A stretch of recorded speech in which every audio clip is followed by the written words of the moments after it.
Alrighty, today we are very excited to share with you this 1985, stunning 1985 Buick Riviera two-door convertible that we landed here at Approved Autos in Bakersfield, California. It'll be on our website for sale after today. First, want to say I'm super stoked and relieved. I just came back from the smog shop and this puppy passed smog on the first shot, so she's been being maintained.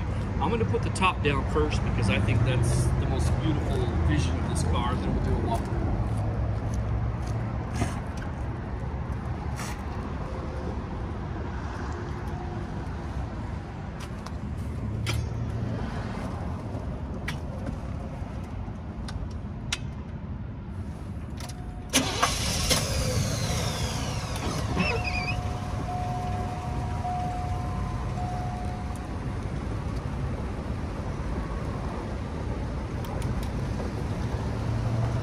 One of the first things I want to point out is look at the length of this door. This door is literally, I've got size 12 shoes. 1, 2, 3, 4, 5, nearly 5 feet. That's just awesome. You wouldn't see a design element like that today.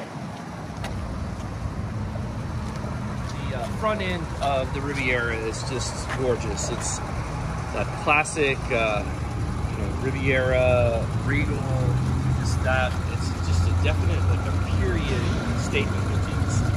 I love the condition of the chrome on this car. Look down the side of it, the body's in good shape. There are little, minor situations with the paint. Like here, there's been a touch up. With an 85 that's going to be driven, I expect it. But I really do love the way that these mirrors kind of mold into the vehicle. And I just appreciate how the car is intact. Everything is there. Loving the faux wood. We got the stereo that works. I'm gonna turn it on so you can see the antenna go up.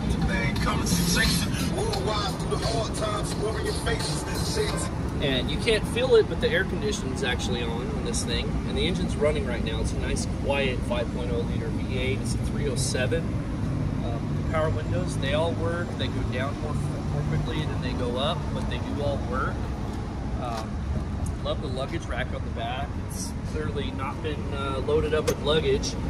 In here, I'm gonna pop the trunk release.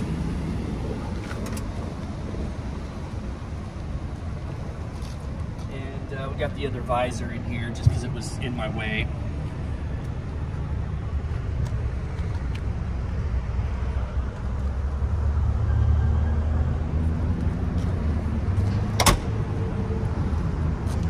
And again, notice the expired sticker, but we'll deal with that. We're a licensed dealer, so we'll get you dialed in. Loving the condition of the chrome just all the way around this car. We don't have the convertible top boot, but I'm looking for one. I want to find the right one that's supposed to match this color of interior. I feel like that'll look nicer. They sell a knockoff one that's white. We'll settle for that if we have to.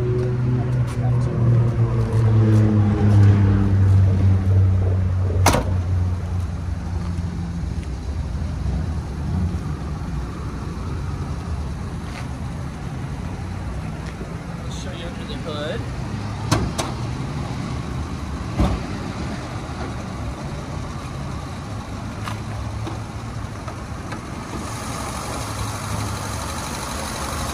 This engine just sounds fantastic. The small guy, he commented, he said they've clearly been changing out hoses as they're necessary, just because he didn't have any vacuum leaks, which would be typical on this era of a GM product. I mean, every one that I get usually, unless it's been babied, I have to do a whole big old search for vacuum leaks.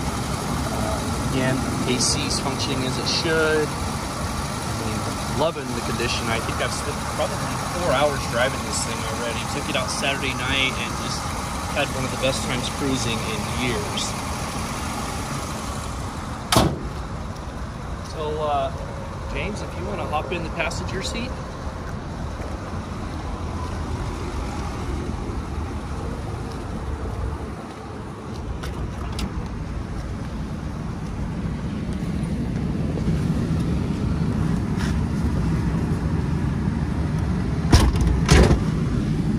that's pretty cool on this, oh yeah, you're showing them good, is it could actually be a lug belt or a shoulder belt. They made it to where you want, you can kind of hook it right there and then come down. Now I've got, oops, if I can do that right.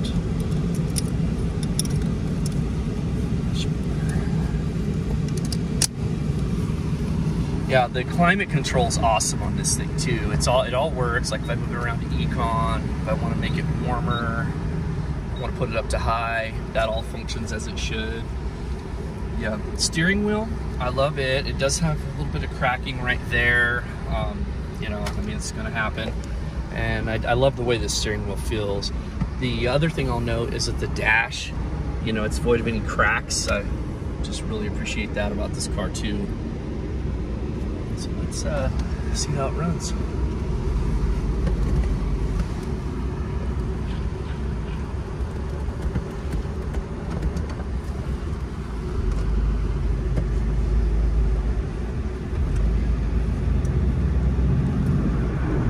In the couple days I've been driving this car, I've gotten a lot of really cool comments and compliments.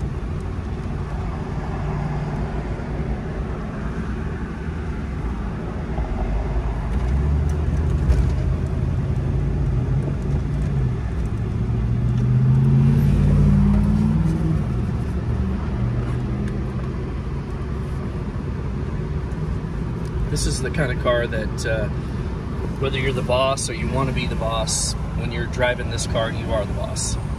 It's got like serious style, and it's got that 80s, just, it oozes just 80s affluence, and just a beautiful car. When this light changes, I'll show you how well it drives. There we go.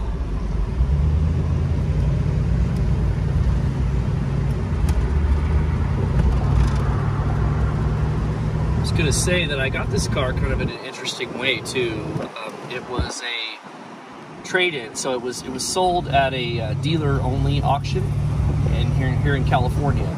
But what I am understanding is that it was a trade-in to a Texas RV dealership, and I was pretty nervous whenever I was going to buy it because I didn't get to touch the car, see it, do anything beforehand. I just saw it online, haven't ever driven one. Thought that it looked pretty stunning, and was just like, I'm gonna try to buy that thing. And hopefully the price is right, and the condition too. So I was looking at the fact that it was an RV trade-in from out of state, and then also that the license plate frame says Captain of the Downbeat. So I made an assumption that I'm hopefully right about, that you know, that it was some sort of maybe a guy that has a yacht or a boat dock somewhere in a marina. So I thought my chances of it being a nice car were very high. So on the day of the auction, I started bidding, and nobody was bidding against me, which kind of made me nervous. And then one guy started bidding, and he took me up a couple $1,000s.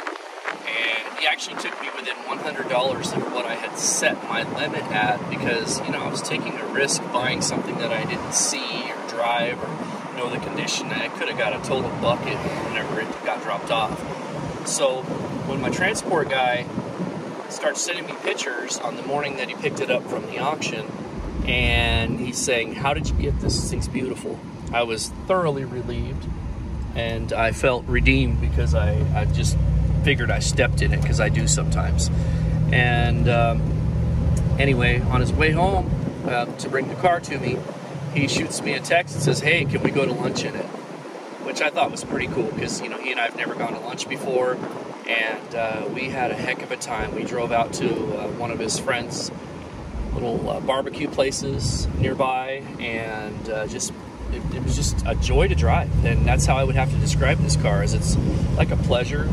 And, you know, if you've ever thought of owning or building a time machine, and you want to go back to 1985, you don't have to build one. I've got one at Approved Autos, and I mean, I'll sell it to you. It's this is a car that's going to be for kind of a special person, and I'm hoping that you guys can you know, appreciate what I see here through this video, because, you know, sometimes, you know, photos and video don't really do a car justice. And you know, it has its minor imperfections, but overall this is really a treat. So it's I don't know what else to say about it other than it's just you know, an awesome car. Oh, this here, I was wondering, the shape of it makes me think that it would have been for like a 1980s box phone, but it's not deep enough, so I don't want to make that assumption. If you think that it is, or you've got some insights on this car that you would like to share, or if you own one, I would love to hear what you have to say, and appreciate any kind of positive interaction. And I do plan to get more cars that are kind of off the beaten path and unusual and hopefully interesting. That's why I do it. I mean, I make my living selling cars, but there's a large part of my satisfaction that comes from just getting the opportunity to possess, you know, something like this for a short period of time before I pass it on to the person that is going to cherish and love it, you know, because I can't get attached to a bunch of cars because, for one, I can't afford to keep them. Secondly, I don't have a big old garage. So, you know, I'm just, I guess, kind of a vintage and classic adoption service at this point. But in the meantime, I get the fun of, you know, enjoying the cars. And one of these days, I'm going to know exactly what it is that I have to keep. And I'm sure it'll stop me in my tracks. But I do want to say that this is a special car, and if ever you thought you wanted to own one, you should come check this one out. It'll be on ApprovedAutosCA.com today, and I'll have a price on there for you as well.